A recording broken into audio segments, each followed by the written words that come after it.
എന്റെ കമ്പനിക്കാരെ വണ്ടിക്കൊക്കെ നല്ല മൈലേജ് ഉണ്ട് ഈ ബലേനോ. എന്റെ ഇതില് സിംഗിൾ ഡിജിറ്റലാണ് 8.7 ഒക്കെ. എന്താ സംഭവം? എനിക്ക് മൈലേജ് ഒന്നും ഇല്ല വണ്ടിക്ക്. അതായത് നമ്മൾ വണ്ടി യൂസ് ചെയ്യുന്നതിനനുസരിച്ചാണ്. അപ്പൊ അവര് വണ്ടി ഇതേപോലെ തന്നെ യൂസ് ചെയ്യുന്നത്. അല്ല, അത് ഞാൻ കാണിച്ചത്. അത് ഞാൻ ഡ്രൈവ് ചെയ്താണ് കാണിച്ചത്. ഇത് ഞാൻ ആദ്യം ഒന്ന് റീസെറ്റ് ചെയ്യാം. ഇപ്പൊ 8.7 ആണ്. അതൊന്ന് നോട്ട് ചെയ്ത് വെച്ചോ. ഇപ്പൊ ഞാൻ റീസെറ്റ് ചെയ്യാണ്. അത് ഇനി 20 താവാതെ നമുക്ക് വേണമെങ്കിൽ വണ്ടി ഓടിക്കാൻ പറ്റും. നമ്മൾ ഈ പറഞ്ഞ പോലെ ഇപ്പോൾ ഭയങ്കര ഫ്യൂവൽ എഫിഷ്യൻസി നോക്കിയിട്ട് വണ്ടി ഓടിക്കുമ്പോൾ നമുക്ക് കിട്ടുന്ന മൈലേജ് ആണ് ഇപ്പോൾ ഇത് നോക്ക്. ഇത് നമ്മൾ ലാസ്റ്റ് ഓടിച്ചത് നമുക്ക് ഏകദേശം 10 കിലോമീറ്റർ ആയിട്ടുള്ളൂ. അതിന് മുന്നേ ഏകദേശം 20 കിലോമീറ്ററിന് അടുത്ത് മൈലേജ് കിട്ടില്ലേ.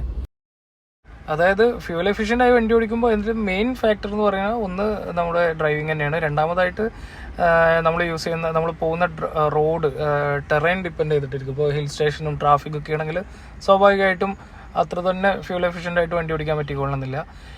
പിന്നെ അതേപോലെ ഇങ്ങനെ നമ്മൾ ഫ്യൂവൽ എഫിഷ്യൻ്റ് ആയി വണ്ടി ഓടിക്കുമ്പോൾ പ്രശ്നം എന്ന് പറഞ്ഞാൽ നമുക്ക് വണ്ടിൻ്റെ പെർഫോമൻസ് ഒരിക്കലും ആക്ച്വൽ പെർഫോമൻസ് കിട്ടില്ല. രണ്ടാമതായിട്ട് നമുക്ക് ടൈം കുറച്ചുകൂടെ കൂടുതൽ വേണ്ടി വരും.